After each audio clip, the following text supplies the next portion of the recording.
Oui, professeur, oui, bonjour. Si, Ok. on le voit, oui. Ok, merci. Donc, on va essayer de continuer. On était au niveau du test de Haussmann qui permettrait de savoir quel est le modèle qu'il faudrait choisir entre effet individuel fixe et effet individuel aléatoire.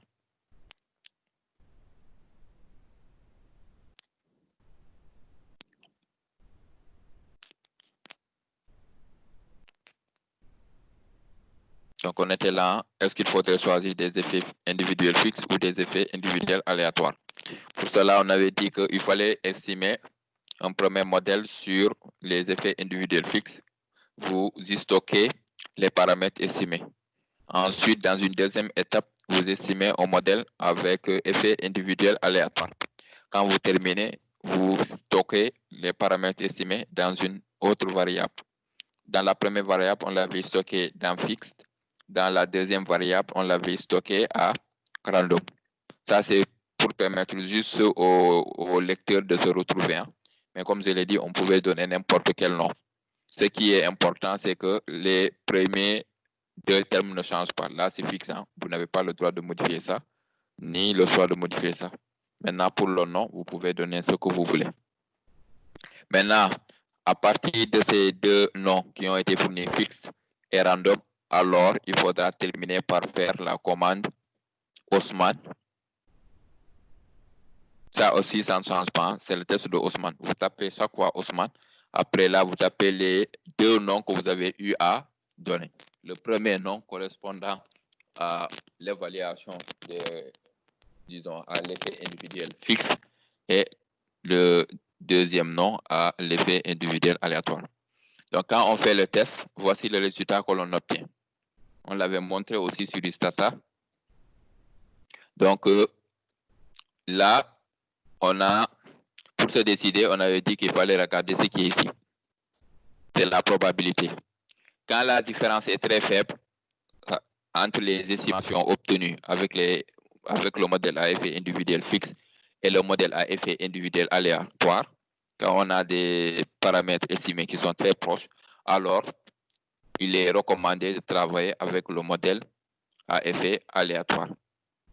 Par contre, si la différence est assez importante entre les estimations obtenues par le modèle à effet fixe et le modèle à effet aléatoire, donc si on a une différence qui est assez importante, alors il est recommandé d'estimer votre modèle avec le modèle à effet fixe. Maintenant, tout est relatif. Qu'est-ce qu'on sous-entend distance élevée ou bien distance faible? C'est toujours par rapport à un C. Là, lorsqu'on a calculé la probabilité, on a trouvé ces 5,53. Si votre référence, c'est 5%, alors on ne rejette pas l'hypothèse nulle.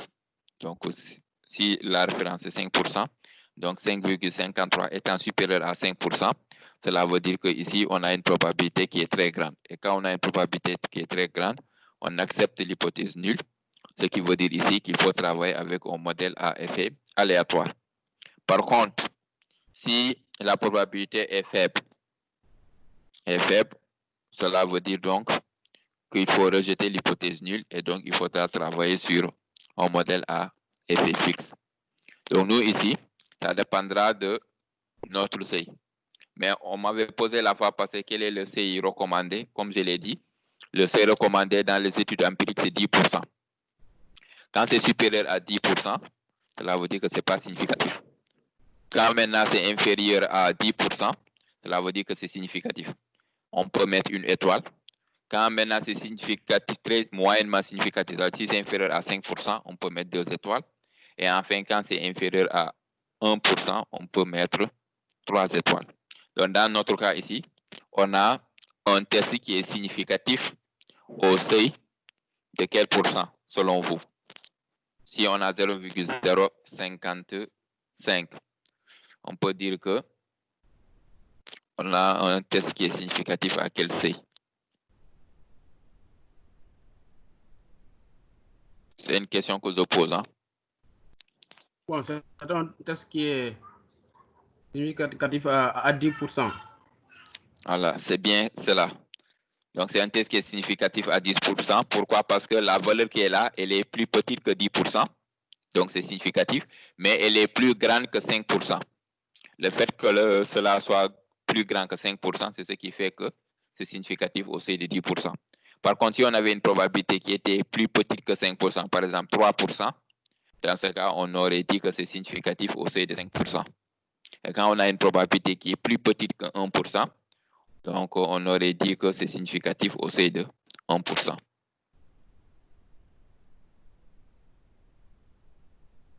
Maintenant, ça c'était pour discriminer entre le modèle à effet fixe et le modèle à effet aléatoire.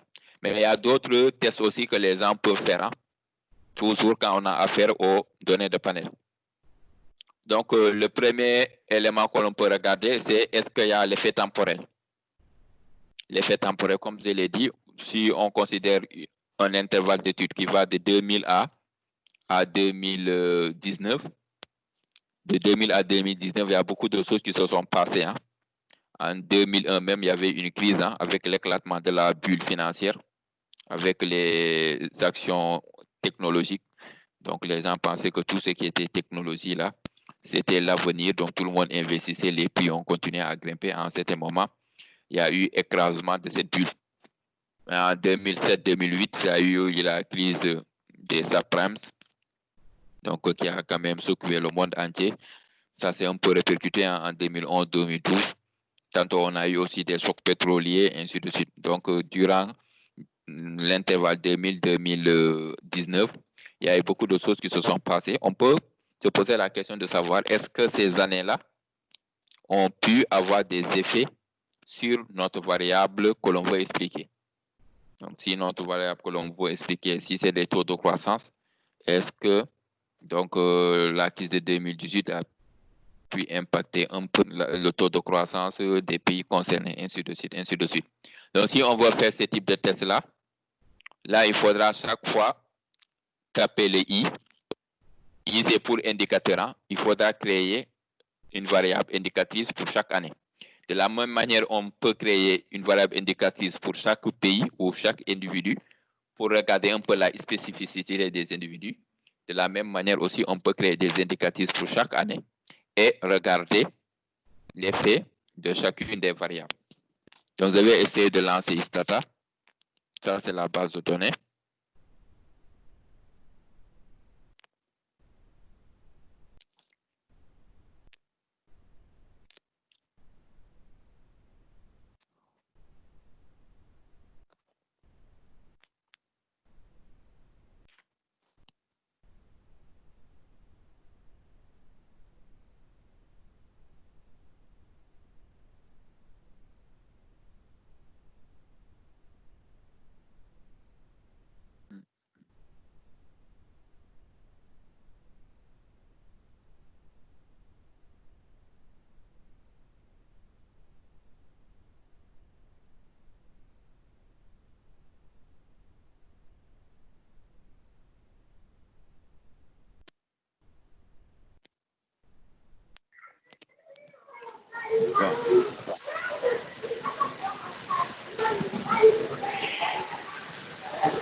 Il y a quelqu'un qui a activé son micro, hein? Il faut le désactiver. Ok, voilà, merci. Donc là, par exemple, on a essayé de regarder est-ce que parmi l'intervalle d'études, ici l'intervalle d'études, ça va aller de 91 à 99. Normalement, c'était de 90 à 99. Mais de 90 à 99, à chaque fois, il faudrait éliminer une variable. On avait expliqué, hein, pour éviter ce qu'on appelle la multicollinéarité. Quand vous avez une variable genre homme, femme, on ne doit pas mettre homme et femme en même temps. Souvent, on crée une seule variable, indicatrice homme. Ça prend 1 si c'est un homme, 0 si c'est une femme. Ou bien on peut créer une variable indicatrice femme qui va prendre 1 si on est une femme et 0 si on est un homme, mais pas mettre homme et femme en même temps. Donc, c'est à peu près aussi la même série, c'est la même procédure pour donc, les données de panel avec l'axe temporel. Donc là, ce que je vais essayer de faire, c'est préciser à chaque fois le pays, le I, ensuite préciser l'année. Ça permet de dire qu'on a une série temporelle. L'écran n'apparaît pas. Ok. Sur Istata, ça n'apparaît pas. Donc, je vais essayer de... Ok. Donc, je vais arrêter le partage et puis je reprends.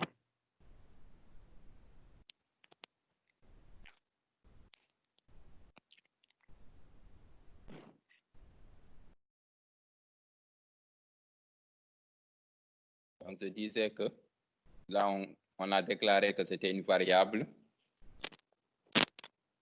et une base de données de type panel. Et les données vont aller de 1990 à 1999.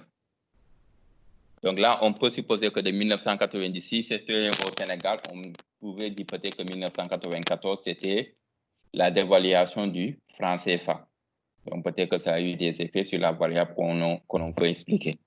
Mais là, ce n'est pas l'Afrique. Hein. C'est juste pour vous montrer que des fois, dans votre intervalle d'études, il peut y avoir des dates pour lesquelles il y a eu des choses qui se sont passées. Et puis, on peut regarder est-ce que ces choses-là ont eu des effets par rapport à votre variable que vous voulez expliquer. Donc, si vous voulez le faire, dans ce cas, vous mettez la commande xtrect.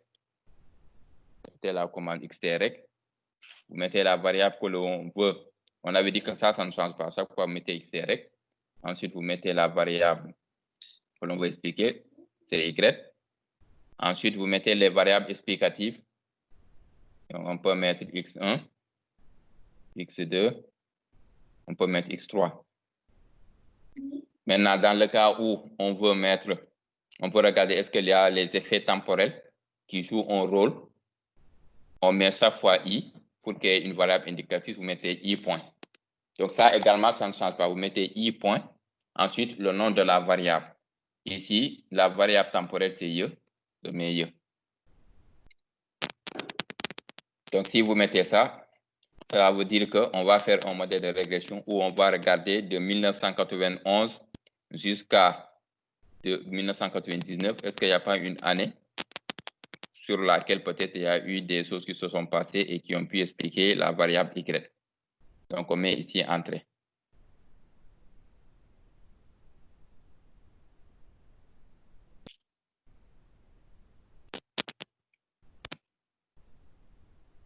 Donc, quand on met entrée normalement, vous voyez qu'il est en train de faire les calculs. Voici les résultats que nous obtenons. Là, on obtient les mêmes valeurs qu'on avait au départ. Les mêmes valeurs x1, x2, x3. Maintenant, ici, on a rajouté les variables indicatrices. 1991, c'est la variable qui prend 1 si on se trouve à l'année 1991, 0 sinon. Pareil pour 92, c'est une variable qui va prendre 1 si on est à 92, 0 sinon.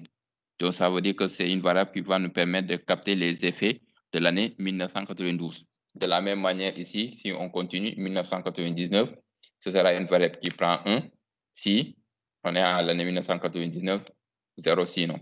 Maintenant, il y a l'année 1990 qu'on n'a pas introduit pour éviter la multicolonialité. Donc ici, on est en train de comparer les résultats des autres années par rapport à l'année 90. Si le coefficient n'est pas significatif, comme ici par exemple, ça veut dire qu'il n'y a pas de différence entre l'année 91 et 90. Donc, il n'y a pas eu de choses qui se sont passées en 91 qui ont pu être vraiment très différentes de ce qui s'est passé en 90. Là aussi, c'est la même interprétation. On a des probabilités très élevées. Là, on est au niveau de les probabilités. C'est P supérieur ou égal à Z. C'est comme ça que l'on reconnaît la colonne des probabilités. Donc, quand vous voyez ça, vous êtes au niveau des probabilités. Ici, c'est ce qu'on appelle la statistique des Sudans. On avait dit que c'était le rapport entre ça et ça. Donc là, si vous remarquez bien, il n'y a que l'année 91 n'est pas significative par rapport à l'année 90. L'année 92 aussi n'est pas significative parce qu'on a une probabilité qui est supérieure à 10%. Par contre, quand vous prenez l'année 93, vous avez une probabilité de 3,5%. étant donné que la probabilité est de 3,5% qui est inférieure à 5%, on peut dire qu'on a une variable qui est significative au seuil de 5%. Donc là, il y a bel et bien une différence entre l'année 90, qui est toujours notre référence, et l'année 93. Est-ce qu'il y a une différence entre l'année 94 et l'année 90? La réponse aussi est oui, il y a une différence. Pourquoi? Parce qu'on a une probabilité de 4% qui est plus petite que 5%. On a dit que dès l'instant que c'est inférieur à 10%, c'est significatif. A fortiori aussi, si c'est inférieur à 5%, ce sera significatif. Donc ici, avec 2 étoiles. Mais si c'est inférieur à 10%, automatiquement, il faut conclure que c'est significatif.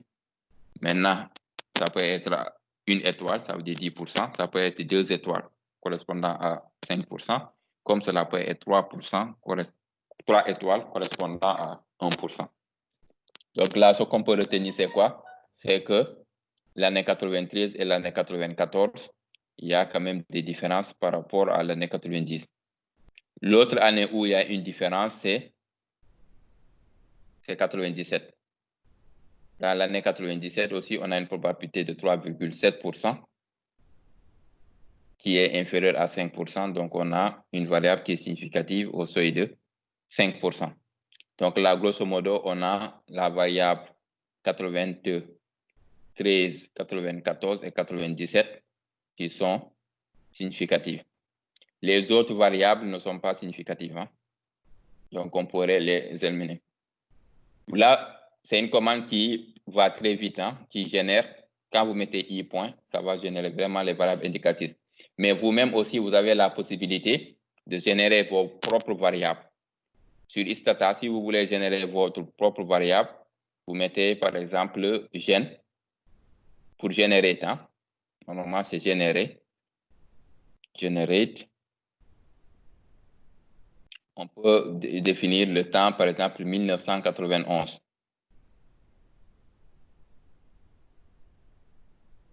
Donc, ça, c'est, on génère une nouvelle variable 1991. Cette nouvelle variable 91, je veux qu'elle prenne la valeur 1 si on est en 1991, 0 sinon.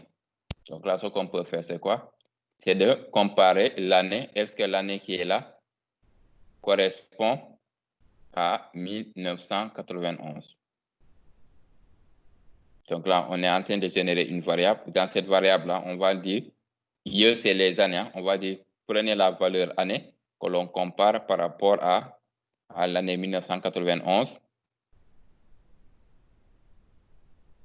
Donc, quand on compare, soit on a une année qui correspond à 1991, dans ce cas, ça va prendre 1, sinon, ça prend 0.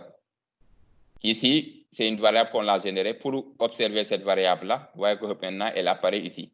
Au départ, on n'avait que ça. Et quand vous mettez ça, ça apparaît. Donc, quand vous cliquez ici, là, c'est pour observer hein, la loupe qui est là. Quand vous cliquez sur la loupe, demandez donc à Istata de vous ouvrir la base de données. Regardez, cette fois-ci, au niveau de la dernière colonne, là, vous voyez que vous avez ici 0, vous avez ici 1. Vous avez 1, pourquoi? Parce que ça correspond à 1991. Si vous regardez bien, ici, c'est 1991. Donc, ça prend 1. Pour le reste, c'est 0 parce que ce n'est pas 91. Ça va prendre des 0, 0, 0, 0. Parce que c'est des années qui sont différentes de 91. Dès l'instant qu'on a une autre variable, une autre date qui correspond à 1991, ça prend 1, ainsi de suite. Hein. C'est ce qu'on appelle la variable indicative. Par exemple, dans notre modèle, ici, étant donné que, qu'est-ce qui est significatif? On avait vu que l'année 93 était significative, l'année 94 était significative, l'année 95 était, non, l'année 97 était significative. On peut générer ces trois variables-là qui sont significatives. 91 ne nous intéresse pas trop, mais c'était juste pour vous montrer. Ce qu'on a besoin, c'est l'année 93. Donc là, je mets aussi 93 pour montrer que je suis en train de définir la variable indicatrice 93. Je peux générer l'année 1994. Generate. la variable. Ça, quoi, vous mettez la variable temporelle. Si ma variable temporelle s'intitule temps, j'aurais dû mettre temps. Si ça s'intitule date, j'aurais dû mettre date. Hein. Donc, à chaque fois, il faudra que ce que vous mettez là puisse correspondre à l'une des variables se trouvant dans votre fenêtre hein, englobant les noms des variables. Donc, voici ici l'ensemble des variables qui sont disponibles. Donc, quand vous mettez une commande, il faudrait que le nom de la variable puisse être reconnu. On peut faire aussi 97 parce que 97 était reconnu. Donc, on peut mettre 97 et là, 97. Donc, j'ai généré une variable indicatrice qui prend 1 si on est à l'année 93, 0 sinon. Pareil pour 94, 97. On peut aussi revenir hein, ici, regardez. Vous voyez que maintenant, on a rajouté d'autres variables. Regardez ici. Cette fois-ci, on va avoir 1 par rapport à l'année 93. Vous voyez qu'à partir de 93, on a 1. Ensuite, c'est des 0 parce que c'est 94, 95. On va jusqu'à 93 aussi. On prend 1. Après, c'est des 0, 0, 0 jusqu'à 93. Donc, étant donné qu'on a généré de nouvelles variables, on peut revenir ici. Dans notre commande qui était là. Au lieu de mettre toutes les variables, regardez là, on avait mis toutes les variables, 91, 92, 93, 94, 95, jusqu'à 99. Mais on s'est rendu compte que parmi toutes ces variables-là, il n'y en a eu que 3 qui sont significatives, parce qu'ayant des probabilités très faibles, c'est 93, c'est 94 et c'est 97. Étant donné que c'est que ces 3 variables-là qui ont des effets significatifs, on peut les conserver et les autres variables qui ne sont pas significatives, on peut les enlever. Donc, ce que je vais faire, c'est que ça. Cette fois-ci, je vais rajouter les variables. La variable indicatrice 93, la variable indicatrice 94 et la variable indicatrice 97. En quoi faisant, à chaque fois, j'amène mon curseur jusqu'ici. Vous voyez qu'après, il y a une flèche là qui sort. Donc, vous cliquez juste sur la flèche pour que ça vous donne ça.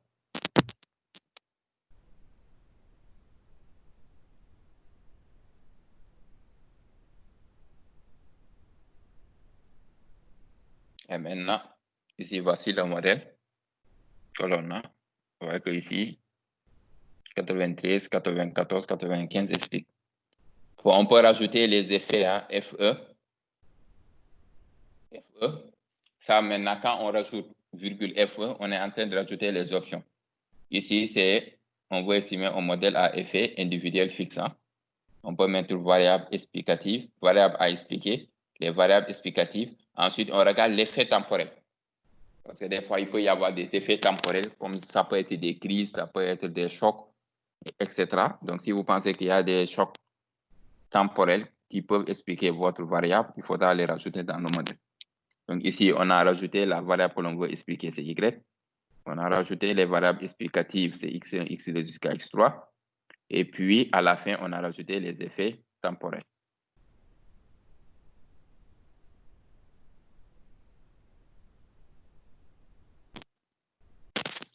Donc, regardez ici.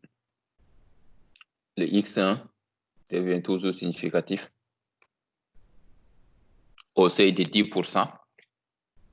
C'est significatif parce que c'est 7%. Par contre, X2 et X3 ne sont pas significatifs. Pourquoi? Parce que ça, c'est supérieur à 10%, ce n'est pas significatif. La probabilité qui est là est supérieure à 10%, ce n'est pas significatif. Mais on voit que la variable indicatrice 93, 94 et 97 donc, ont des effets significatifs sur Y, donc il faudra les intégrer. Maintenant, si on ne les intègre pas, qu'est-ce qui peut se passer? Là aussi, c'est des choses à connaître en économétrie. Quand on a des variables quand même qui sont significatives, qui ont des effets qui expliquent le Y, il faudra les conserver dans le modèle. Ce qu'il faudrait enlever, c'est les variables qui conjointement ne sont pas significatives. Ça, on peut les enlever, il n'y a aucun souci. Mais si vous avez des variables qui sont significatives, il faut éviter de les enlever. Si vous les enlevez, ça peut biaiser vos estimations. Et en biaisant vos estimations, bien entendu, ça peut entraîner des résultats aussi qui sont faux et donc entraîner également des interprétations qui seront fausses. Donc là, c'est des éléments importants. Étant donné, par exemple, que ces trois variables-là ont des effets significatifs, c'est des éléments que l'on peut intégrer pour augmenter le pouvoir explicatif du modèle.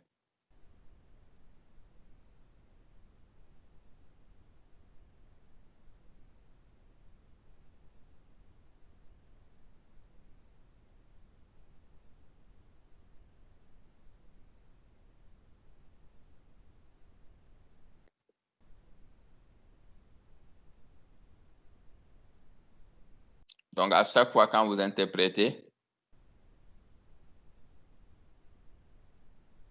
il faut regarder. Là, on a essayé de regarder, est-ce qu'on pouvait enlever globalement les i?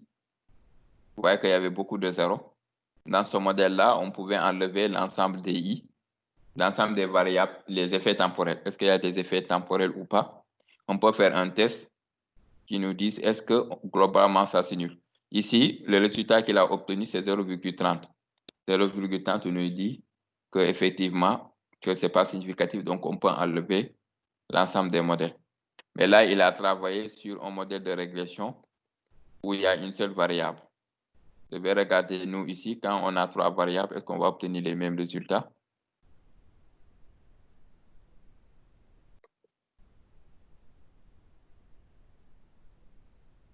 C'est ça.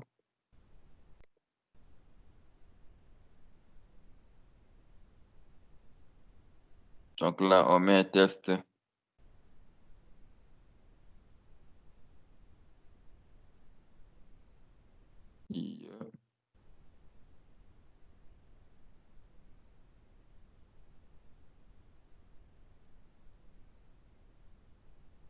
Bon, là, on l'a pas. Là, on a des. Là, il y a plusieurs variables qui sont ici. Là, on n'a pas la même sortie. Donc là, il faudra le faire ressortir.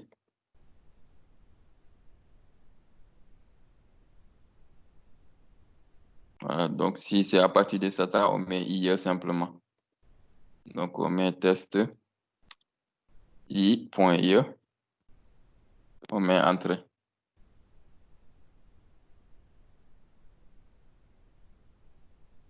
Donc là, quand vous voyez aussi des messages en rouge, cela veut dire que c'est des erreurs. Hein? Des erreurs sur Istata. Ça veut dire que la commande n'a pas été bien tapée. Donc on va reprendre. Il ne reconnaît pas ça. Il faudra qu'on refasse l'estimation. Oui, ça, on l'a estimé. OK. Oui, c'est test parm. Vous savez pas, vous voyez qu'il n'a pas reconnu. Donc, on doit mettre ici. Ça, c'est pour tester. Donc, là, on a mis simplement test, mais au lieu de test, on devait mettre test par. Ensuite, on met IE. Ça permet de regarder est-ce que. Voilà, apparemment, même, il ne reconnaît pas ça aussi. Test. Voilà. Vous avez oublié le T. Donc, voici à peu près. Là aussi, le résultat nous dit que globalement, est-ce qu'on peut enlever les effets individuels, l'ensemble des effets individuels? L'ensemble des effets individuels, conjointement, on peut les enlever. Pourquoi? Parce qu'on a une probabilité de 16%. Donc, si on a une probabilité de 16% qui dépasse les 10%, cela veut dire qu'on ne rejette pas l'hypothèse nulle. Ou bien on se positionne par rapport à l'hypothèse nulle. Or, l'hypothèse nulle ici, c'est de dire que tous ces coefficients sont nuls. Donc, si tous ces coefficients sont nuls, on peut les enlever du modèle.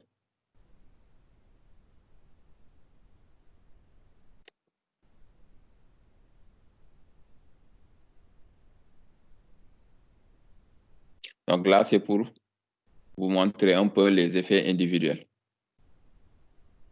Les effets temporels du moins. Maintenant aussi, on peut se poser la question de savoir est-ce que entre un modèle MCO, on avait vu qu'il y avait la possibilité d'estimer un modèle MCO. Dans le modèle MCO, ça veut dire que tous les paramètres sont identiques d'un individu à l'autre. Donc, on parlera aussi de panel homogène. Donc, on peut se poser la question de savoir entre un panel homogène et un modèle à effet individuel aléatoire, qu'est-ce qu'il faudrait choisir? Donc, il y a ce qu'on appelle le test de Bruch-Pagan qui nous permet de discriminer entre un modèle MCO à choisir et un modèle donc à effet individuel aléatoire. Donc, si on veut regarder entre les deux, qu'est-ce qu'il faudrait choisir? On vous donne ici comme indication, il faudrait installer la commande XT70. Je vous ai partagé le fichier, le document. Donc, au départ, ce que vous devez faire, c'est quoi? Ça, c'est un package qui a été développé. C'est comme dans les autres logiciels. C'est un package qui ne vient pas par défaut avec Istata. Étant donné que c'est un package qui a été développé ailleurs, donc si vous voulez utiliser ce package-là, il faudra l'installer. Comme vous le faites sur les autres logiciels aussi. Si un package n'existe pas, vous ne pouvez pas l'utiliser. Si vous voulez l'utiliser, il faut au préalable l'installer. Et si vous l'installez, après, vous pouvez l'utiliser. Donc, le test de Bruch-Pagan a été développé dans un package que l'on appelle XT70. Donc, si on veut l'utiliser, il faudrait au préalable l'installer vu que ça ne vient pas sur Istata par défaut. Comment faire maintenant pour l'installer? Donc là aussi, c'est des éléments à connaître. Vous tapez Help. Mais il faut avoir appelé la connexion Internet. Vous tapez Help, c'est pour aider. Je veux avoir plus d'informations sur ça. Donc, quand vous tapez Help, il va vous faire ressortir une fenêtre qui va vous donner des informations.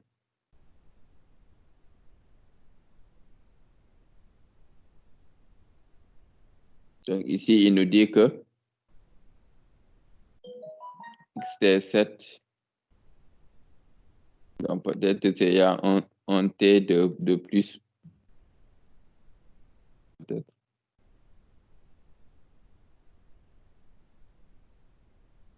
Voilà, donc là, c'est pas, il ne l'a pas reconnu. Donc, je ferme la fenêtre.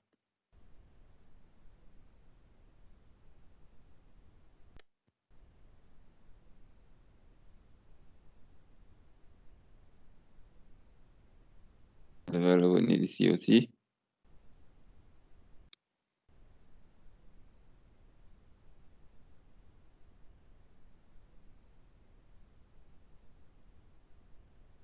C'est pas ça que je voulais. Voilà, ça est là. Vous voyez que ici, vous avez le XT T0.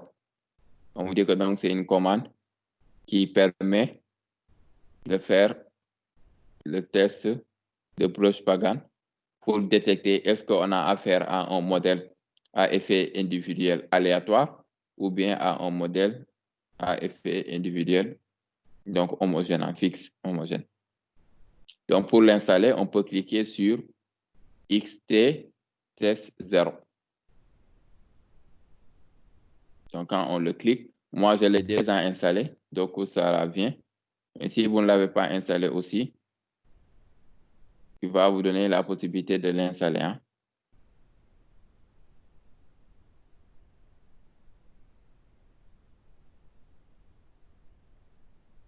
Donc là, c'était une première manière de faire. Maintenant, il y en a aussi une commande pour pouvoir installer.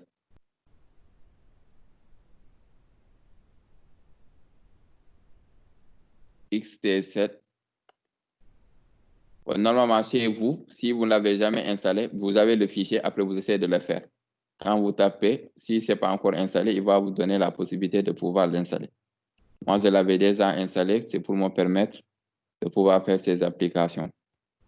Donc ici, après l'avoir installé, donc le package XT7,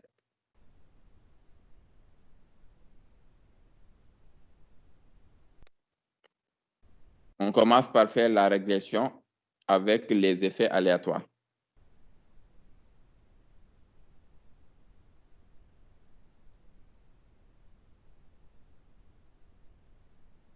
ici, ça nous permet d'estimer un modèle où la variable que l'on veut expliquer, c'est Y, et la seule variable explicative, c'est X1. Là, on met RE pour dire qu'on veut estimer un modèle à effet aléatoire. Donc, quand on met RE, on met entrée. Ensuite, on peut faire appel à la commande XT. On a estimé un modèle à effet aléatoire. On veut comparer ça par rapport à un modèle de panel homogène. Donc, ce qu'on doit faire, c'est quoi? On met copier, après on colle, ensuite on met entrée. Vous voyez qu'il donne le résultat. Ce résultat-là nous permettrait de savoir est-ce qu'on doit choisir un modèle à effet individuel aléatoire ou bien simplement un MCO, donc un modèle de panel homogène. Pour se décider, on regarde la probabilité qui est là. Donc à chaque fois, c'est les expressions de cette forme-là qui vous permettent de reconnaître qu'on a une probabilité. Ici, ce qu'on est en train de tester, c'est quoi? C'est que la variance est nulle. Quand vous avez une variable aléatoire dont la variance est nulle, vous voyez que c'est une variable qui est constante. Et si la variable est constante, on retombe sur un modèle de panel homogène. Donc là, ce qu'on est en train de regarder, c'est quoi? C'est est-ce qu'on peut accepter l'hypothèse nulle que la variance est nulle? Si c'est le cas, on sait que c'est une variable constante, parce que c'est seules les variables constantes qui ont une variance nulle. Maintenant, si la variance n'est pas nulle, ça veut dire que la variable n'est pas constante et donc est une variable aléatoire au sens où ça bouge au cours du temps. Donc ici, on veut tester l'hypothèse nulle. Est-ce que la variance est nulle? Donc là, on regarde la probabilité. Ça, c'est notre hypothèse A0. A0, c'est nul. Donc H1, l'alternative, c'est de supposer que la variance n'est pas nulle. Quand on regarde ici, la probabilité, on a trouvé une probabilité de 5,12%. Donc, une probabilité de 5,12%, on remarque que c'est une probabilité qui est plus petite que 10%. Étant donné que c'est une probabilité qui est plus petite que 10%, alors on rejette l'hypothèse nulle. Donc là, on ne va pas supposer que le coefficient est nul, la variance est nulle. On va plutôt supposer que la variance est non nulle. C'est ça la conclusion. Mais le fait que la variance soit non nulle, ça implique qu'on a affaire à un modèle à effet individuel aléatoire. Aléatoire au sens où la variance n'est pas nulle. Donc, voici à peu près comment on peut arriver à discriminer entre un modèle MCO qui correspond à un modèle à panel homogène ou tout est identique à un modèle qu'on vient de présenter ici qui permet d'avoir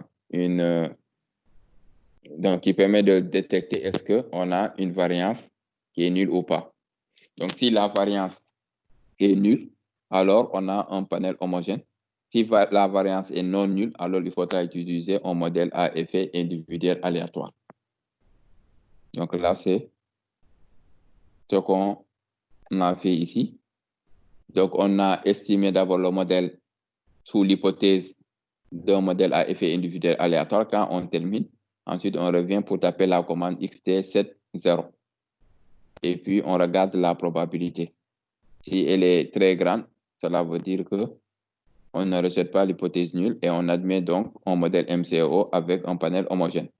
Si par contre la probabilité est faible, on rejette le modèle MCO pour travailler avec le modèle à effet individuel aléatoire. Ça aussi, c'est des éléments que l'on peut tester.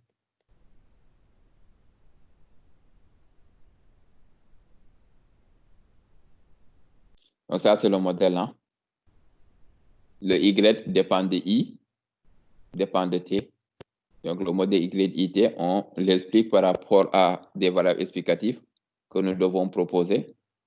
Au-delà des variables explicatives que nous proposons, il y a des variables individuelles et il y a une variable qui comprend I et T. Donc l'indice I donc pour les pays et T pour le temps. Ici, on a une probabilité de 10,23. une probabilité de 10,23%, ça dépasse 10%. Donc, étant donné qu'on a une probabilité qui dépasse 10%, on peut supposer que ce n'est pas la peine de se déplacer. Donc là, ça dépend 10%. Donc, on accepte l'hypothèse nulle. L'hypothèse nulle, cela veut dire que la variance est nulle. Donc, voilà, encore une fois, nous testons est-ce que la variance est nulle. Donc, quand la variance est nulle, cela veut dire qu'elle est constante. Ce qui veut dire que ça, en réalité, c'est une variable qui est constante. Et dès l'instant qu'on a une variable constante, ça veut dire qu'elle est identique à l'ensemble des individus. Le fait que cela soit donc identique par rapport à l'ensemble des individus fait qu'on peut parler d'une variable qui est constante au cours du temps.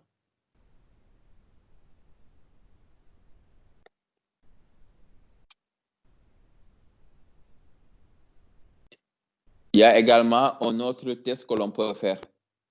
Ce test ici, ça permet de regarder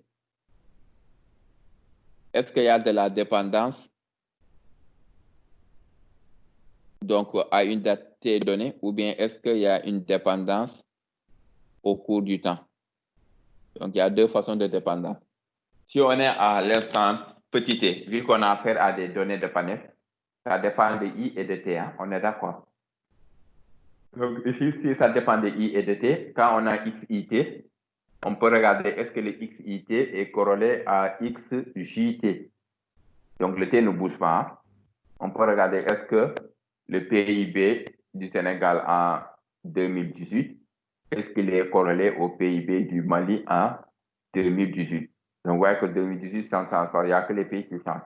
Est-ce qu'il y a une corrélation, un lien entre le PIB du Sénégal en 1998 avec le PIB du Mali en 1998, à la même date?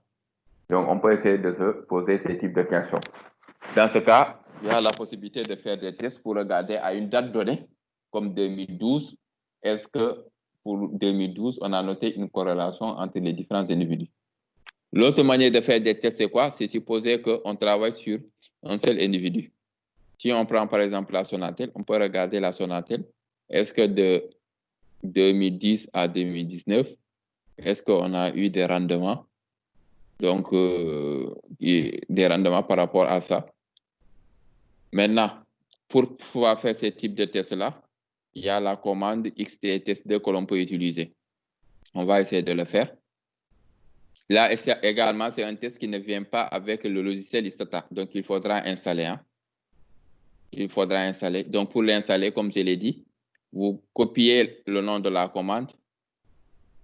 Quand vous copiez le nom de la commande, vous venez ici sur Istata. Vous mettez help. Vous mettez le nom de la commande. Ici, c'était XTTest2.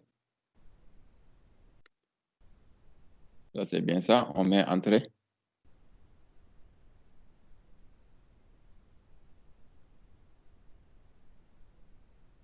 Donc, quand vous mettez entrée, voici ça vous amène ce qui est là. Donc, ça, c'est les éléments qui existent. Maintenant, on doit se rapprocher de XTTest2. Hein. Donc là, vous voyez que XTTest2 et XTTest3 ont été développés hein, par un auteur qui s'appelle Bohm. Et donc, pour installer XTTest2, vous cliquez simplement sur XTTest2.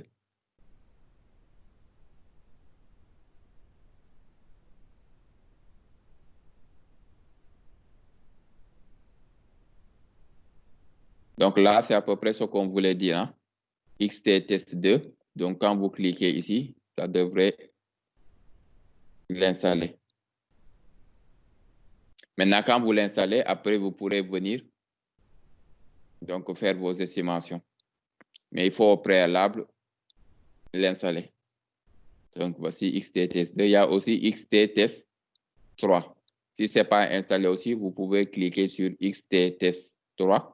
Bien entendu, il faudrait avoir la connexion. Quand vous avez la connexion, donc en cliquant, il va aller donc, se connecter au serveur et pouvoir l'installer.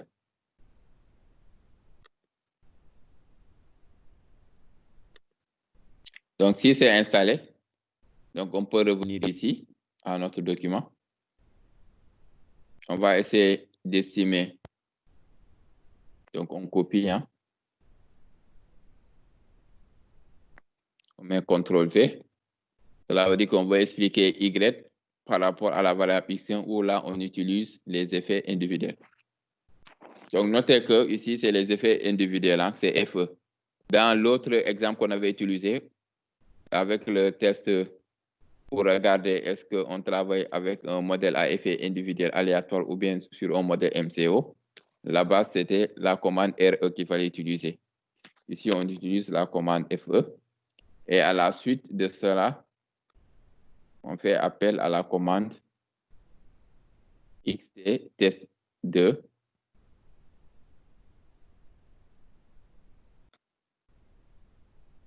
XT. Là-bas, que même moi, je ne l'ai pas installé. Donc, il faudrait que je l'installe. Hein. C'est pourquoi ici, je pensais l'avoir installé, mais ce n'est pas le cas. Voilà, il ne le reconnaît pas, donc il faudra que l'on installe ça. Donc, il faudrait qu'on retourne sur Help.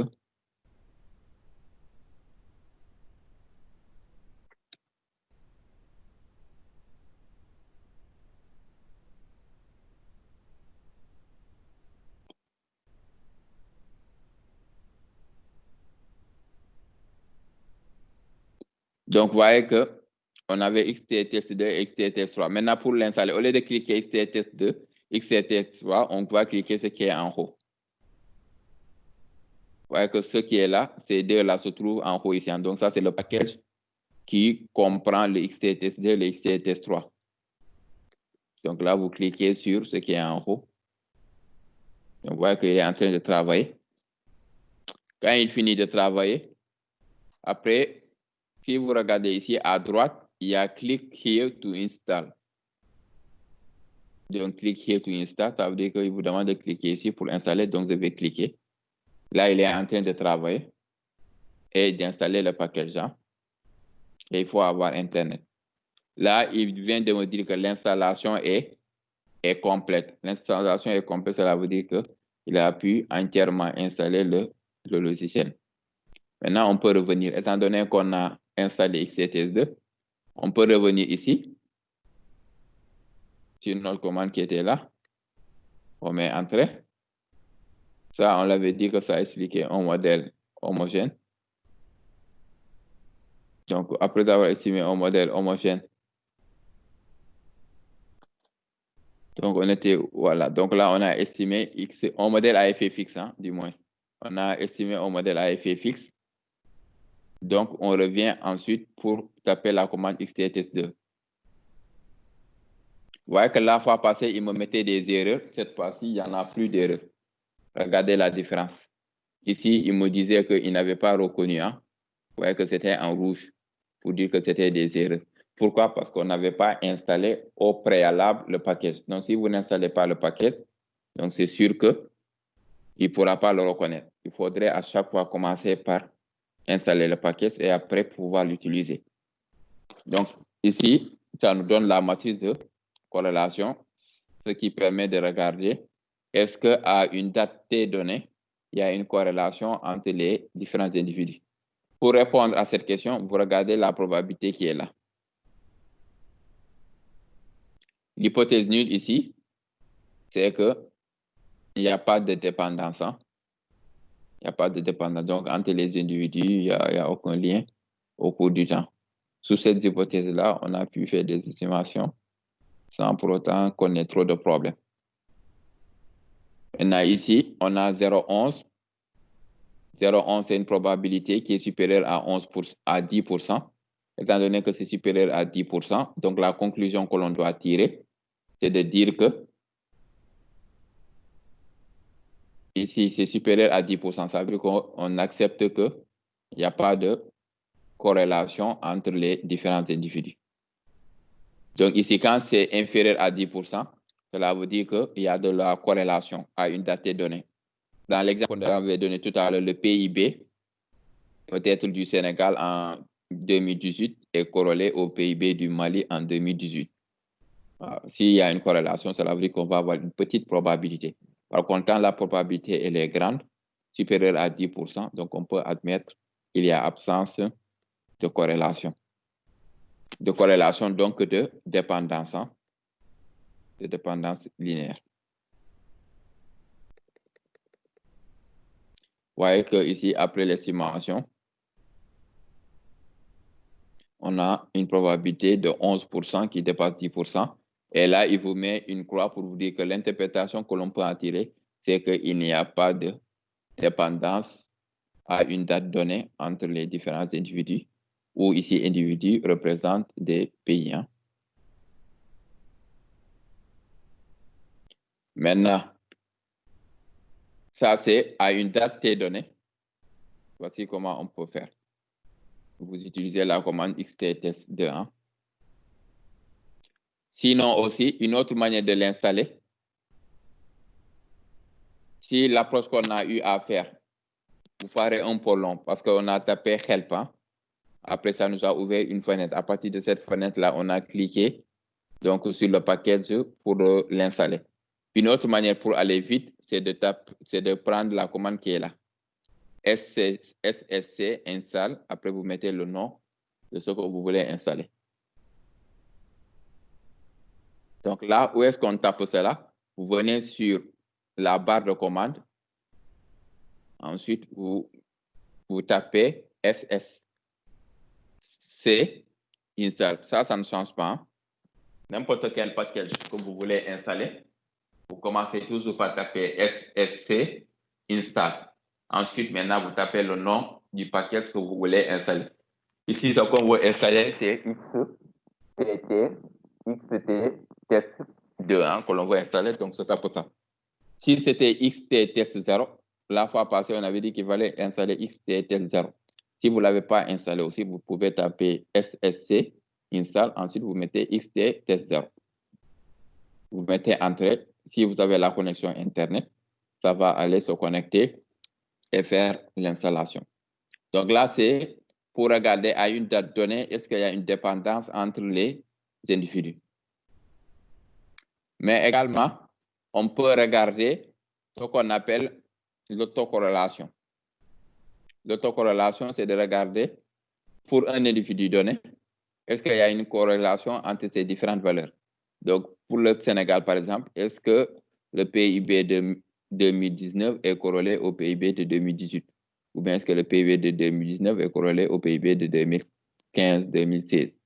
Donc là, vous voyez que ce n'est pas à une date donnée, mais on fixe l'individu et on regarde est-ce que les valeurs de cet individu-là sont corrélées ou pas au cours du temps. Donc là également, il y a des commandes pour pouvoir le faire.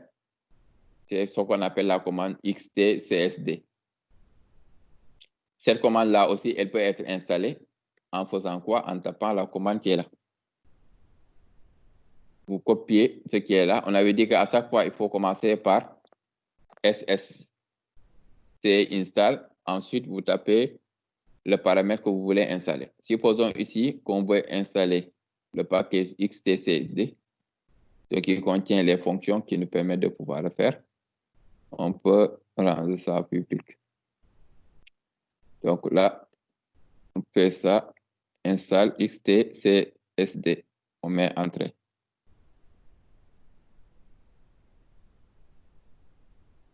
Vous voyez que là, ça se connecte sur Internet. Vous voyez que ça défile. Hein?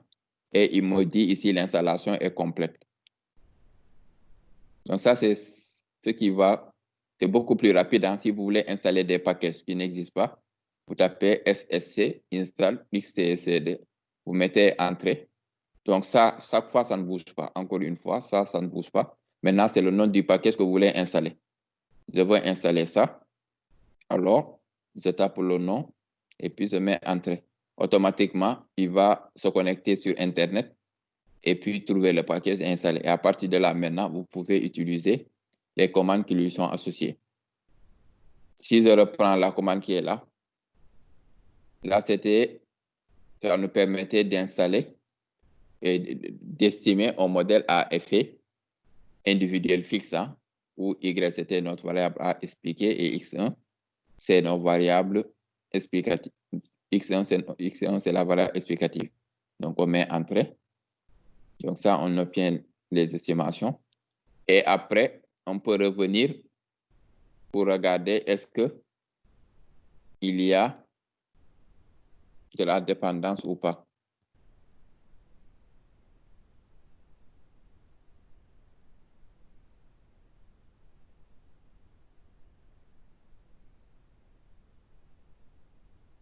Donc là aussi, regardez la probabilité. Non, ici même, la probabilité, elle se trouve ici. C'est 0,24. 0,24% est supérieur à 20%, et à 10% du moins. Donc, étant donné que c'est supérieur à 10%, on va accepter l'hypothèse qu'il n'y a pas de dépendance à une date telle. C'est pareil qu'on on retrouve le même résultat que ce qu'on avait obtenu tout à l'heure. Tout à l'heure, on l'avait obtenu à travers la commande xt test 0, non, xt test 2. Là, on a une autre manière de le faire, c'est utiliser la commande xtcsd. Donc ici, vous voyez qu'on regarde la probabilité qui est supérieure à 10%. Donc la conclusion, c'est qu'il n'y a pas de dépendance. Donc voici deux manières de vérifier est-ce qu'il y a une dépendance ou pas.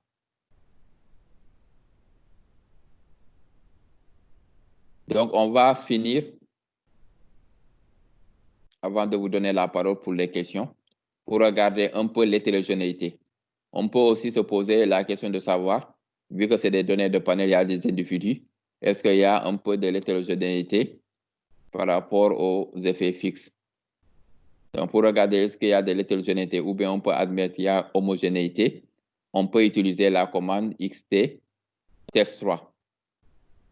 Donc, au départ, c'est un package qui n'est pas sur Stata. Donc, on doit l'installer. Pour l'installer, pareil, on vient toujours au niveau de la barre de commande. On commence par ssc install et puis on met ce qu'on veut installer comme package. Ici, c'est ça qu'on veut installer comme package. Donc, on met ça. Après, on met entrée. Je me suis trompé sur le nom. Donc, quand vous voyez des choses, des couleurs en rouge, ça veut dire que c'est des erreurs. Là, j'ai mis un seul T. Normalement, c'est deux T. Hein? XT test 3.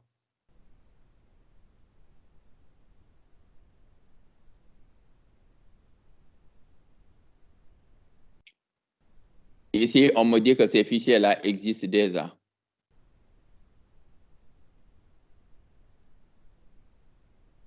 Donc, voilà comment je les avais installés. Mais si c'est vous, il n'y aura pas ce message. Hein? Il va venir directement l'installer. Là, il m'a dit que ces fichiers-là ont été déjà installés. Donc, c'est pourquoi il n'a rien fait. Maintenant, pour vous, au début, si ce n'est pas installé, il va se connecter sur Internet pour aller récupérer le fichier et puis l'installer. Comment on peut l'utiliser? Pareil, hein? On commence toujours par faire la commande xt rec avec la commande fe.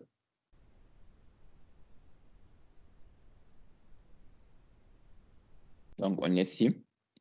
Donc, ça, c'est post-estimation. Avant que la commande arrive, il faut d'abord estimer le modèle. Quand vous estimez le modèle, c'est ensuite que vous venez pour vérifier est-ce qu'il y a de l'hétérogénéité ou pas. Donc, ici, regardez la probabilité. La probabilité est quasiment nulle. Hein? C'est proche de 0. Quand on a une probabilité proche de 0, ça veut dire qu'ici, on rejette l'hypothèse nulle que c'est homogène. Donc, la variance n'est pas homogène. La variance des individus varie d'un pays à l'autre. La variance pour le Sénégal n'est pas pareille que la variance pour le Mali, pour le Bénin, etc. Donc là, c'est le résultat qu'on vient de trouver. Par contre, si on avait trouvé une probabilité qui était supérieure à 10%, 10%, cela veut dire qu'on accepte l'hypothèse d'homogénéité de la variance.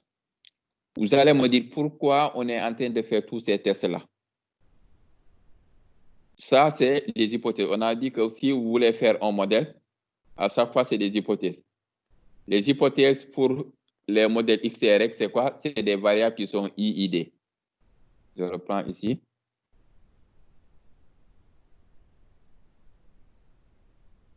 Je ne sais pas ici s'il est revenu sur l'aspect théorique.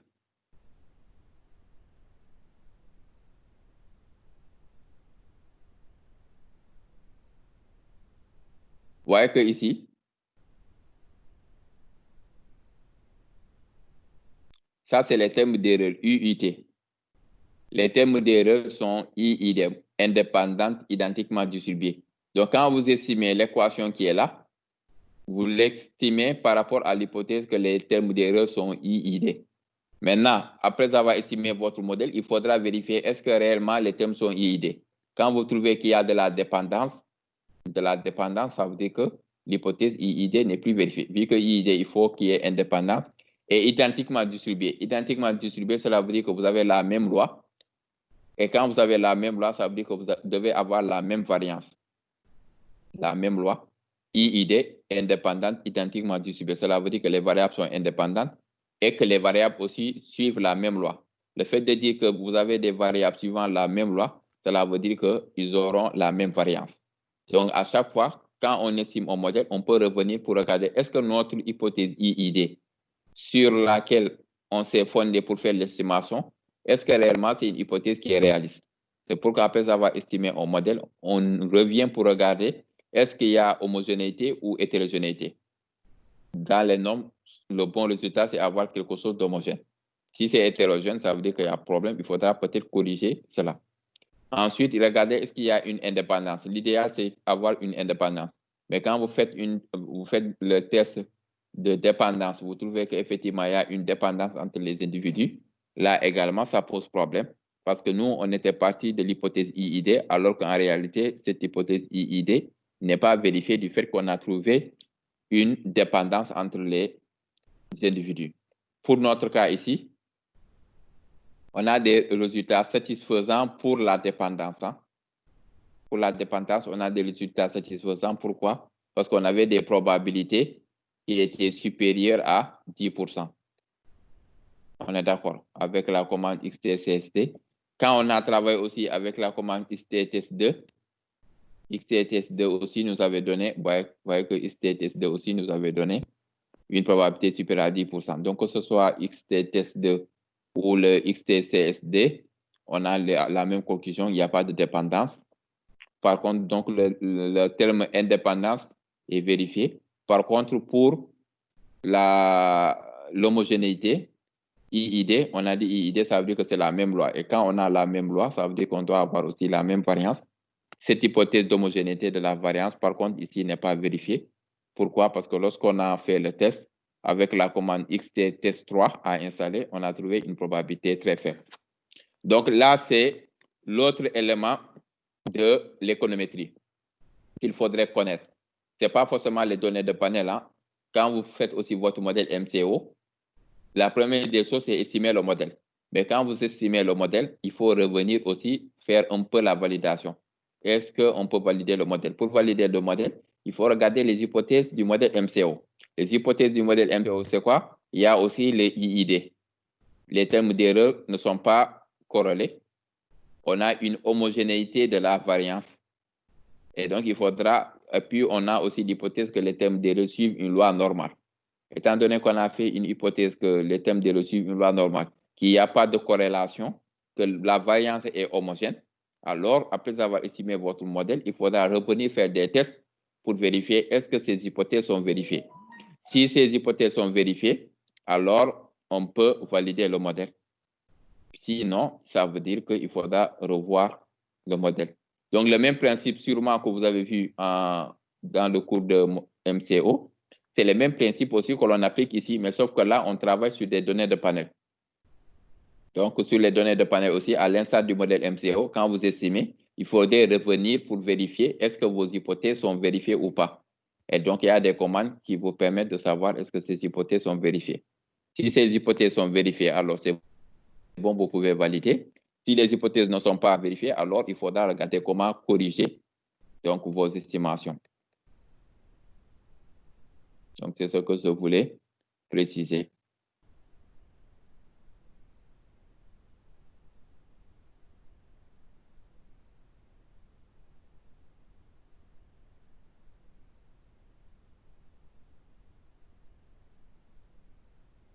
Donc, là-bas, c'était la dépendance. Hein? À une date T donnée, est-ce que les individus étaient dépendants, étaient corrélés? La commande qui est là, Là, c'est une commande qui permet de tester l'autocorrélation que vous avez expliqué tout à l'heure. Donc, il y a une différence entre la dépendance et l'autocorrélation. Pour l'autocorrélation, vous regardez un seul individu, vous regardez ses valeurs au cours du temps et vous regardez est-ce qu'il y a une corrélation entre les valeurs pour un pays donné. Dans ce cas, c'est la commande XT sérielle qu'il faudra utiliser.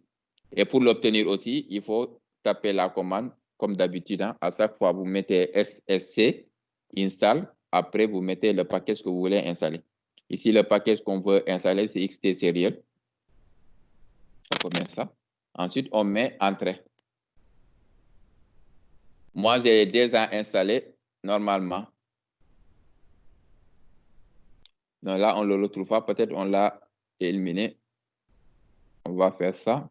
Si ça ne marche pas, vous utilisez l'autre approche que je vous avais donnée au départ. Ça veut dire qu'avec les help, vous essayez de taper ça. Ensuite, vous essayez de retrouver le package qui contient XT sériel.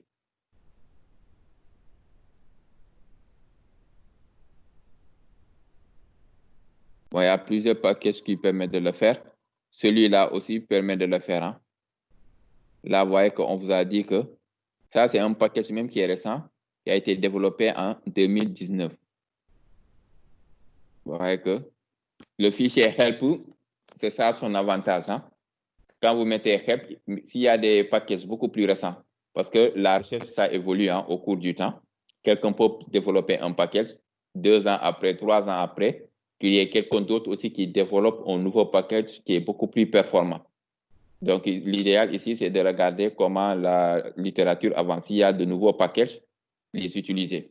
Donc, vous voyez que lui, il mettait la commande XT sérielle, alors qu'entre-temps, c'est bien, hein, ça existait au départ, mais entre-temps, il y a eu de nouveaux packages aussi qui sont venus. Donc, si vous voulez installer XT sériel, il est là. Hein.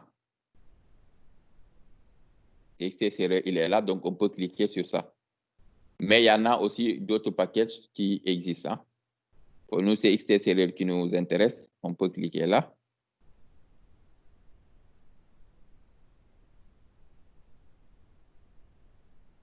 Ensuite, on clique ici pour installer.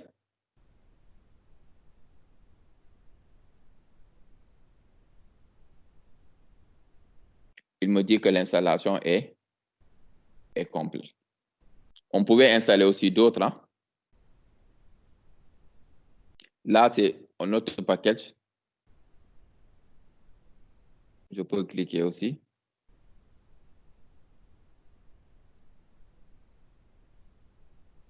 Là, si je veux l'installer, je clique ici.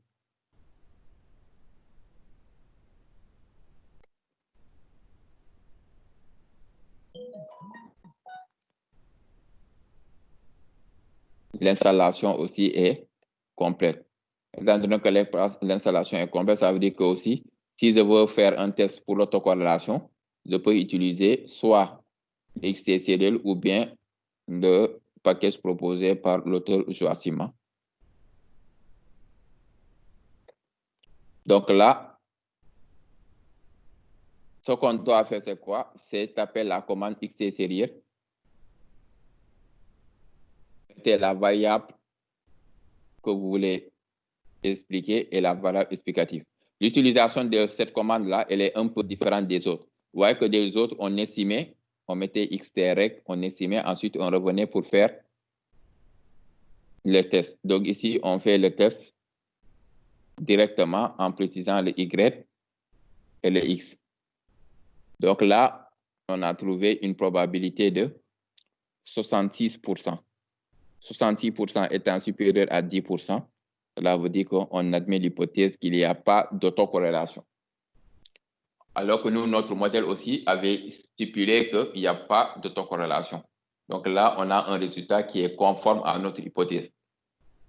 Donc voici ce que j'avais voulu présenter pour le cours d'aujourd'hui. Il va nous laisser à peu près 30 à 40 minutes. On peut revenir sur les différentes questions. Si je me résume, ce qu'on a vu aujourd'hui, c'est quoi? C'est comment on peut arriver à discriminer entre un modèle à effet fixe et un modèle à effet aléatoire. On avait vu qu'il fallait utiliser le test de Haussmann. le test de Haussmann. Donc, pour l'utiliser, il faut d'abord estimer le modèle par rapport à l'effet individuel fixe. Ensuite, stocker les résultats d'un côté. De l'autre côté, estimer le modèle par rapport à l'effet individuel aléatoire. Stocker également les paramètres. Ensuite, appeler Haussmann en appelant les noms des deux variables que vous avez utilisées pour stocker les paramètres. À partir de là, la conclusion à tirer, c'est quoi? C'est quand vous avez une probabilité qui est supérieure à 10%, la conclusion, c'est qu'il faut préférer le modèle à effet aléatoire. Ça veut dire que là-bas, la différence est très faible. Par contre, quand on a une probabilité très petite, ce qui correspond à dire également qu'on a une différence assez grande entre les deux estimations, là, il faudra privilégier le modèle à effet fixe. Mais que ce soit le modèle à effet aléatoire, que ce soit le modèle à effet fixe, ce sont des modèles qui se fondent sur l'hypothèse IID. L'hypothèse IID, cela veut dire que c'est indépendant, identiquement distribué. Étant donné que ce soit le modèle à effet individuel fixe, que ce soit le modèle à effet individuel aléatoire,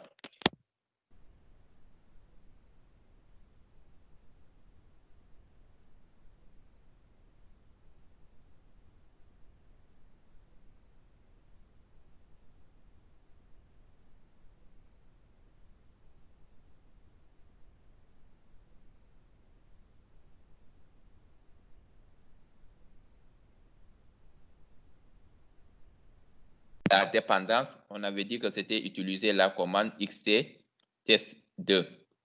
Donc, la commande xt test2 nous permettait de faire cela.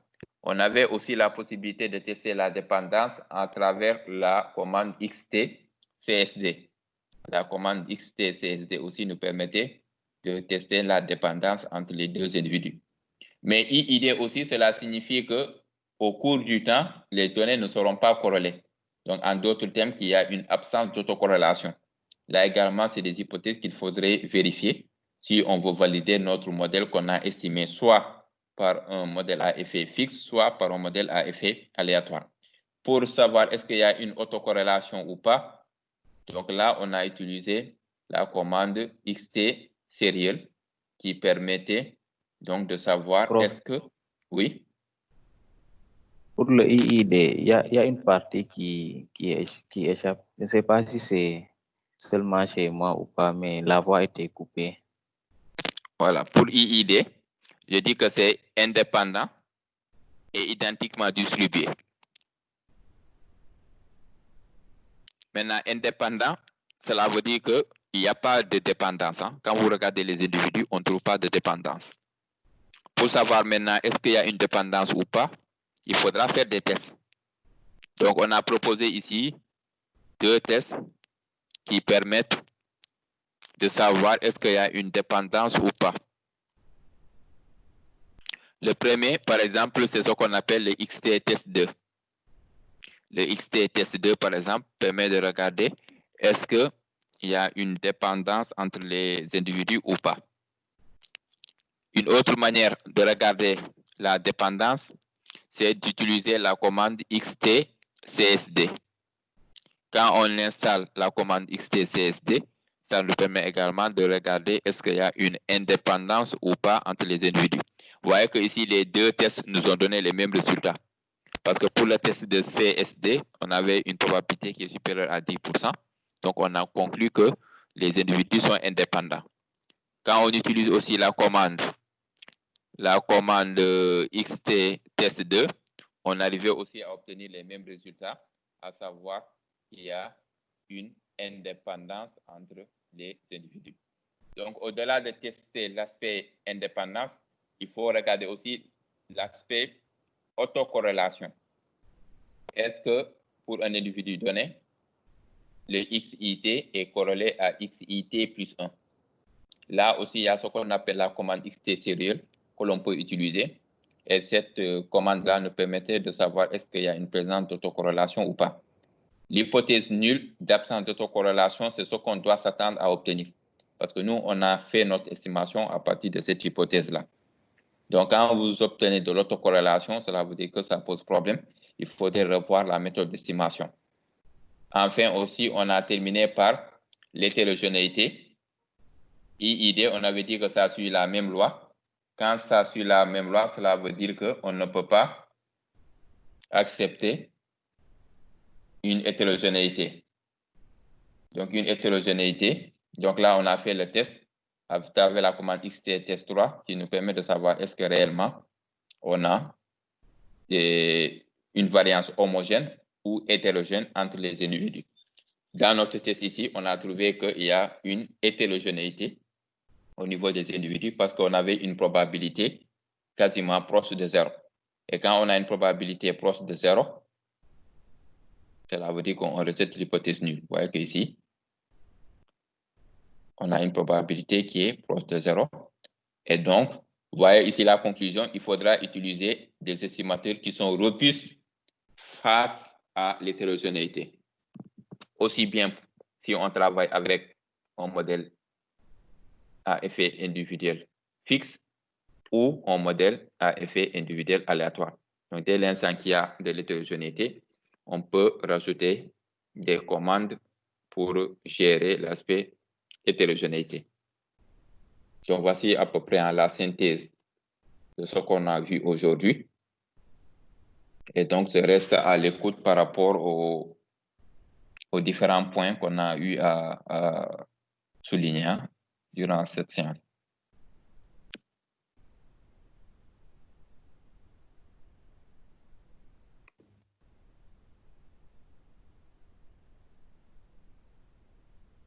Vous avez tous reçu le document.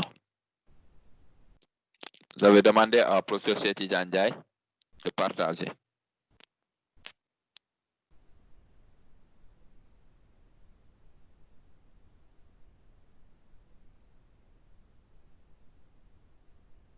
Oui, bonsoir.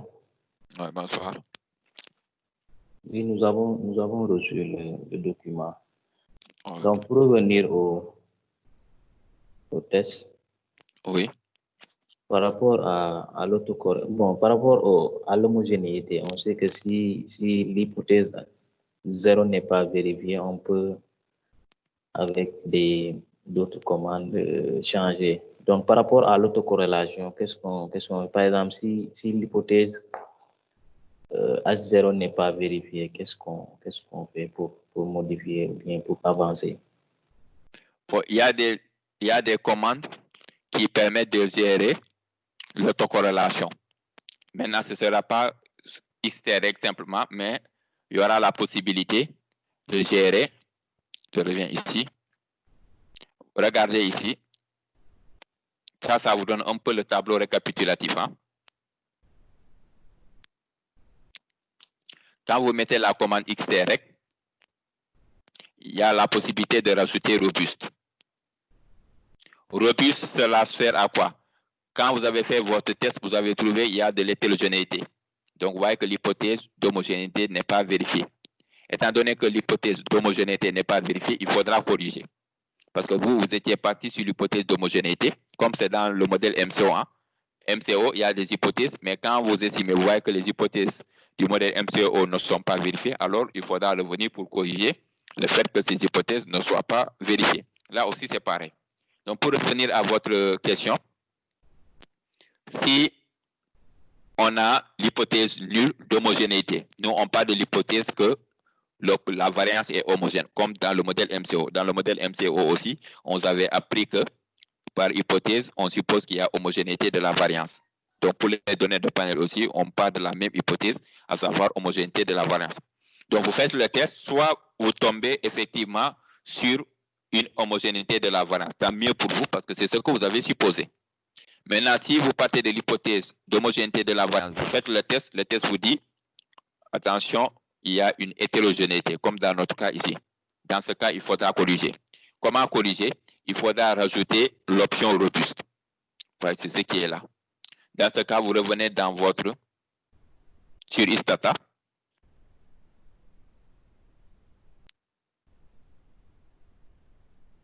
Quand vous mettez ça, vous rajoutez robuste.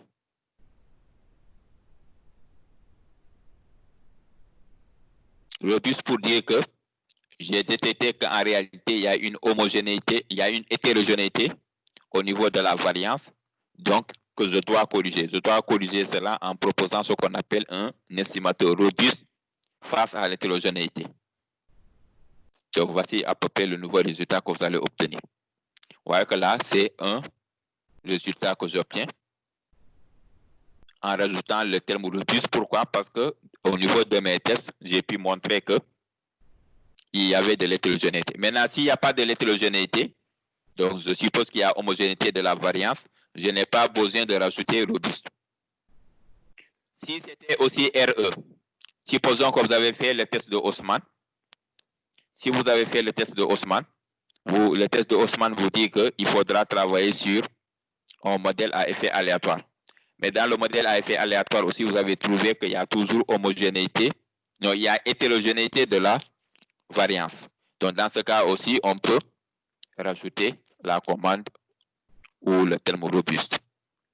Donc, ici, vous voyez que j'ai estimé un modèle à effet individuel aléatoire, parce que c'est RE, où j'ai intégré la présence d'hétérogénéité au niveau de la variance. On est d'accord? Donc ici, j'ai proposé un modèle où on estime avec un modèle à effet individuel fixe, parce que c'est FE, donc on estime avec un modèle à effet individuel fixe, où je rajoute le terme supplémentaire robuste. Vous voyez que dans les séances qu'on avait vues, les séances passées là, on n'avait pas mis robuste. Parce que là, on n'avait pas fait le test pour regarder est-ce que c'est homogène ou pas. Par défaut, on suppose que c'est homogène, donc on ne met pas robuste, mais après avoir estimé, on revient pour vérifier exactement est-ce que c'est homogène. Si c'est homogène, tant mieux pour nous, on n'a pas besoin de rajouter robuste. Par contre, si c'est hétérogène, il faudrait revenir rajouter l'option robuste. On est d'accord. Maintenant, pour revenir à votre question d'autocorrélation. Supposons maintenant aussi, on a trouvé qu'il y a de l'autocorrélation avec la commande XT serial. Ici, dans notre cas, XT serial, ça nous avait donné une probabilité qui était supérieure à 10%. Donc, si on a une probabilité supérieure à 10%, donc là, on peut admettre qu'il y a absence d'autocorrélation, ce qui est une bonne chose pour nous. Donc, il n'y a rien à faire. Par contre, quand vous tapez la commande XT serial, vous mettez Y, vous mettez X1, vous trouvez une valeur qui est petite, cela veut dire qu'il y a une présence d'autocorrélation. Et donc, il faudra corriger cela. Donc, ce qui est là, la commande qui est là, xt reg AR, je ne sais pas si vous voyez ça, toujours dans le fichier xt reg. D'habitude, nous, on mettait que la commande xt reg. Hein? Maintenant, dans le cas où vous avez trouvé de l'autocorrélation, vous pouvez rajouter la commande, au lieu d'utiliser la commande xt reg, qui suppose qu'il y a absence d'autocorrélation, il faut plutôt utiliser la commande xtreg AR.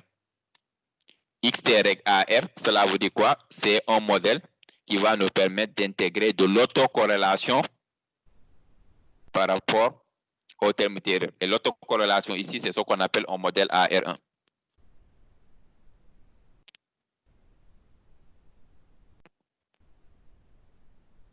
C'est bon? Oui, c'est bon, c'est bon.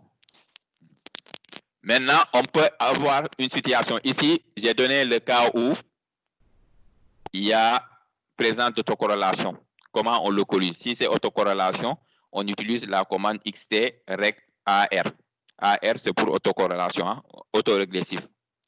On a vu comment corriger pour hétérogénéité. Pour hétérogénéité, on corrige cela en rajoutant robuste. Maintenant, si c'est la dépendance, l'indépendance, vous voyez que nous, on est parti de l'hypothèse que les individus sont indépendants. Souvent, si c'est des pays, c'est difficile de dire que les pays sont indépendants, surtout si ces pays-là appartiennent à la même zone, comme lui et moi. Donc, quand vous trouvez qu'il y a de la dépendance, alors, là-bas, si vous avez des données macro, c'est cette commande-là qu'il faudra utiliser, xtgls. La commande xtgls, ça permet de gérer à la fois la dépendance, l'autocorrélation et l'hétérogénéité.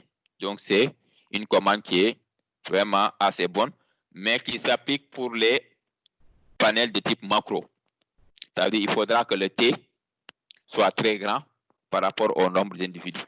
Donc, quand vous avez des données, des séries temporelles, où vous avez un T qui a 30 ans ou 40 ans, par exemple des années 1990 ou 1980 à 2019 ou 2020. Donc là, quand vous trouvez qu'il y a de la dépendance entre les individus, on peut utiliser la commande XTGLS. L'avantage de cette commande-là, si on manipule des données de type macro, c'est que ça peut gérer à la fois, vous voyez que XT règle AR, lui, ça ne gère que l'autocorrélation. Si vous avez qu'un seul problème, il peut le gérer. Quand vous mettez XT règle robuste, robuste aussi ne gère qu'un seul problème, c'est l'hétérogénéité. Mais on peut avoir une situation dans laquelle on a un problème d'hétérogénéité. On a un problème d'autocorrélation. On a un problème, l'autre qui reste, c'est quoi? C'est hétérogénéité, autocorrélation et un problème de dépendance. Donc, on a ces trois problèmes. Problème de dépendance, on trouve qu'il n'y a pas d'indépendance. On trouve que la variance n'est pas homogène. On trouve même qu'il y a de l'autocorrélation. Donc, trois problèmes. Le XGLS permet de gérer ces trois problèmes en même temps. Alors que les autres géraient simplement soit l'hétérogénéité, soit l'autocorrélation. Ici, XTGLS gère les trois. Ça permet de gérer, c'est ce qu'on a mis ici, ça permet de gérer l'hétérogénéité, ça permet de gérer l'autocorrélation et ça permet de gérer la dépendance. Mais son inconvénient, c'est qu'on doit l'utiliser simplement pour les données macro. Ça veut dire que où le T, il est égal. Maintenant, si vous avez des panels de type micro, les panels de type micro, donc là, il est recommandé de travailler avec la commande XTREG. Hein. Donc, les premières commandes, donc, vous pourrez les utiliser quand vous avez des panels de type micro où le nombre d'individus est très élevé et le T est faible. Dans ce cas ici, on a un N qui est supérieur à grand T. Hein. Si on a un N qui est très grand, très supérieur à grand T, il est recommandé d'utiliser la commande XTREG. Maintenant, si c'est des panels de type macro, alors la commande XTGLS donc, pourrait faire l'affaire.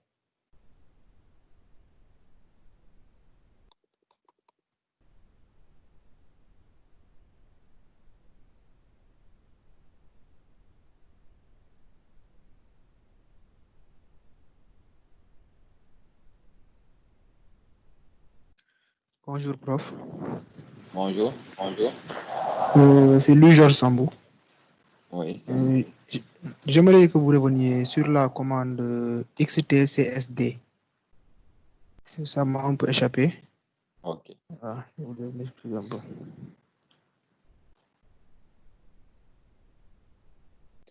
Donc, la commande XTCSD, vous l'utilisez pour regarder est-ce qu'il y a une dépendance entre les individus. À une date T donnée, est-ce qu'il y a une dépendance? Est-ce qu'il y a un lien? Est-ce qu'il y a une corrélation entre les individus à une date T donnée? C'est ce que cela permet de faire. Donc, comment maintenant on l'utilise? Il faut commencer d'abord par faire votre modèle de régression avec effet fixe. Hein. Vous mettez Y. Comme je l'ai dit, hein, ça c'est juste notre base de données. Mais si vous avez votre propre base de données, vous mettez votre Y ici. Vous mettez vos X. Là, on a mis une seule variable explicative, mais vous pouvez mettre 3, 4, 5, 6 variables explicatives. Quand vous estimez votre modèle, ensuite vous revenez pour regarder, après estimation du modèle, est-ce qu'on peut admettre que les données ou les individus sont dépendantes ou pas. Donc, vous mettez cette commande-là. Et quand vous mettez la commande, cette commande-là, il ne faut rien changer. Hein. Ce qui change, c'est simplement ça. Vous tapez ça. Quand vous terminez, ensuite, vous revenez, vous tapez ça pour regarder est-ce qu'il y a une dépendance. Si vous voulez savoir est-ce que les individus sont indépendants ou pas, vous regardez la probabilité qui est là. Quand la probabilité est très grande, ça veut dire supérieure à 10%. Quand ça dépasse 10%, cela veut dire que on suppose qu'il y a une indépendance. Ici, vous voyez que c'est ce qui est là. No cross-sectional dependence. Non, ça veut dire qu'il n'y a pas de dépendance. Cross-sectional, cela veut dire que c'est à une date T donnée qu'il faudra différencier de l'autocorrélation. Donc, il y a ce qu'on appelle cross-sectional dependence, ce qui veut dire qu'à une date T donnée, on regarde entre les individus, est-ce qu'il y a une dépendance ou pas. Mais il y a ce qu'on appelle l'autocorrélation. L'autocorrélation, maintenant, ici, c'est on considère un seul individu. On regarde les données de cet individu-là au cours du temps. On regarde est-ce qu'il y a une corrélation ou pas. Quand vous raisonnez ainsi, on parlera d'autocorrélation. Donc, la commande XTCD, c'est une commande qu'il faudra faire après avoir estimé votre modèle. Donc, ce qui va changer, c'est ce qui est là, votre modèle. Vous mettez la variable que vous voulez expliquer, vous mettez les variables explicatives. Quand vous terminez, ensuite, vous recopiez la commande qui est là, sans rien changer. Quand vous la recopiez, ça va vous donner une probabilité. Quand cette probabilité est très élevée, cela veut dire que c'est bon, il y a une indépendance. Par contre, quand la probabilité est faible, cela veut dire qu'il y a une dépendance. Il y a un lien. Et quand il y a un lien, les XT règles là ne marchent pas. Donc, il faudrait utiliser les commandes XT, GLS, etc. pour pouvoir intégrer la dépendance qui existe entre les individus. Mais est-ce qu'il n'y a que cette manière-là de faire? Non, il y en a une autre manière. Peut-être on peut faire ceci, mais dans la littérature, on nous a dit que si pour tester toujours est-ce que les individus sont indépendants ou pas, on peut utiliser la commande XT-test. C'est là. XT-test2. Ça permet de faire aussi le même travail, mais avec une approche qui est différente. Hein? Mais l'objectif de XT-test2, c'est le même objectif que le XT-CSD. Et leur objectif, c'est regarder est-ce qu'il y a un lien entre les individus pour une date T donnée. On parlera de cross-sectionnel. Ici, vous voyez que quand on utilise XT-CSD, non, XT-TS2, là, c'est ce qu'il faudrait lire pour savoir est-ce qu'il y a un lien ou pas entre les individus à une date T donnée. Là aussi, vous remarquerez que la probabilité est supérieure à 10%. Si la probabilité est supérieure à 10%, cela veut dire donc qu'il y a une indépendance entre les individus. Donc, on retrouve la même conclusion que précédemment, parce que là aussi, on peut affirmer qu'il n'y a pas de dépendance. Donc, non cross-sectional dependence. Je ne sais pas si c'est bon. Donc, XTCSD, XTTS2, c'est deux commandes qui nous permettent de savoir est-ce qu'il y a un lien ou pas. Dès l'instant que vous trouvez un lien, il faut savoir alors que la commande XTREG n'est plus commode. Il faudra regarder d'autres commandes beaucoup plus adéquates. Maintenant, quand vous trouvez qu'effectivement, il y a une indépendance, c'est bien. Vous regardez après l'hétérogénéité. L'hétérogénéité peut être testée à travers la commande XTTest3. Si vous trouvez que c'est homogène, tant mieux aussi, vous n'avez rien à faire. Si vous trouvez par contre que c'est hétérogène, vous devez corriger. En faisant, vous corrigez en rajoutant l'expression robuste. En rajoutant l'expression robuste, vous arrivez à corriger le problème d'hétérogénéité que vous avez pu trouver. Maintenant, on peut avoir aussi des problèmes d'autocorrélation. Pour les problèmes d'autocorrélation, c'est la commande XT serial qui nous permet de savoir est-ce qu'il y a une présence d'autocorrélation. Encore une fois, qui est différente de la dépendance. La dépendance, le T, il est fixe. À une date T donnée, on regarde est-ce qu'il y a un lien entre les individus. Alors que pour l'autocorrélation, c'est l'individu qui est fixe. Et puis, on regarde au cours du temps, est-ce que ces données sont corrélées.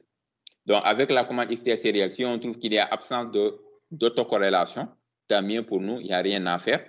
Par contre, quand on trouve qu'il y a de l'autocorrélation, alors il faudra corriger. En quoi faisant? En utilisant la commande XTREG, vous rajoutez AR.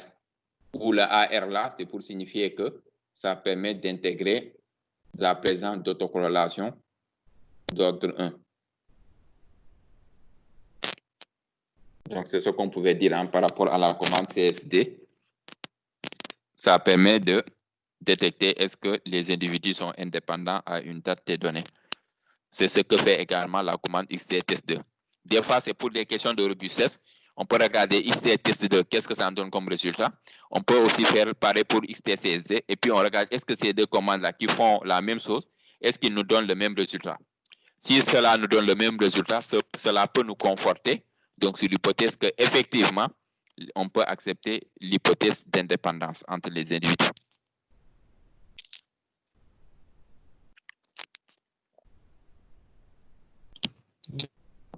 D'accord, merci beaucoup. C'est clair. Okay.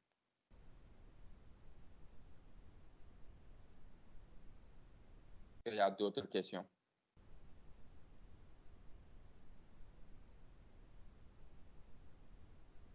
Bon, s'il n'y en a pas, on peut s'arrêter ici. Vous avez la base de données. Je vous avais envoyé ça aussi, donc sûrement vous l'avez. Maintenant, il faudrait simplement s'exercer.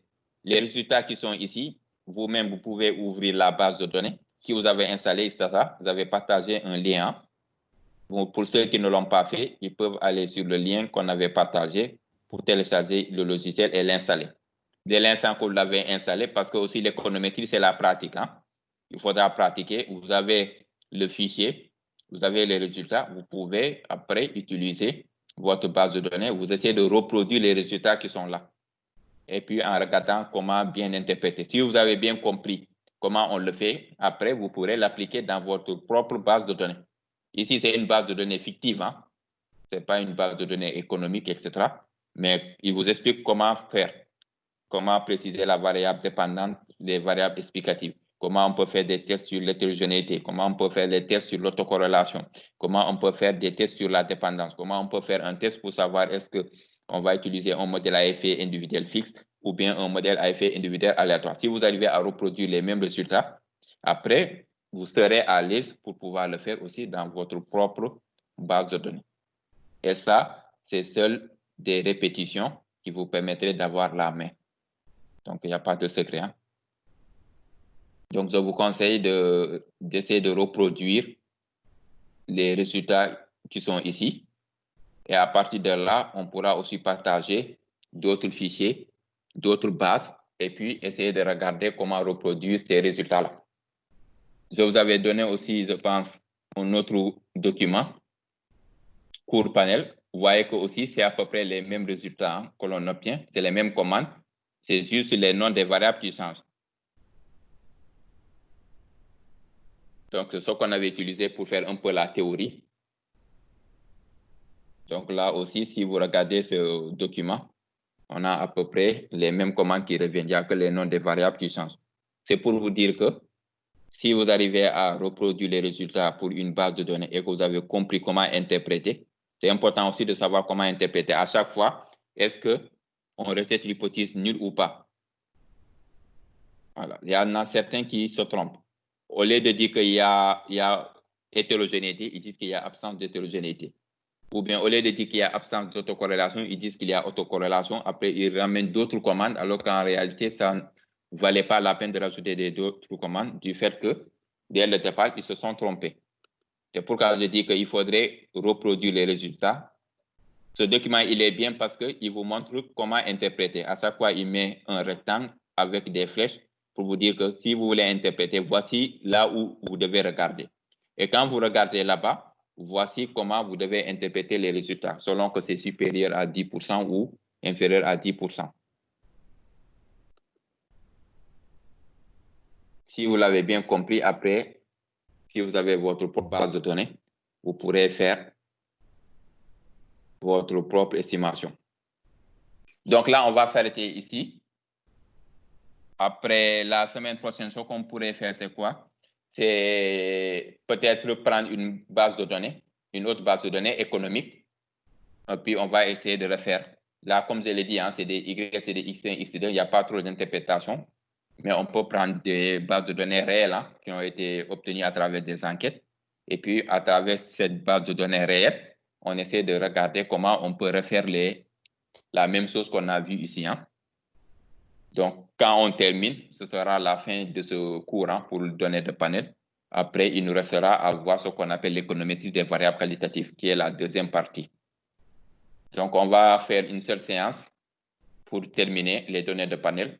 Après, pour les autres séances, on aura aussi à faire l'économétrie des variables qualitatives. Là aussi, on va expliquer un peu la théorie, c'est le même principe.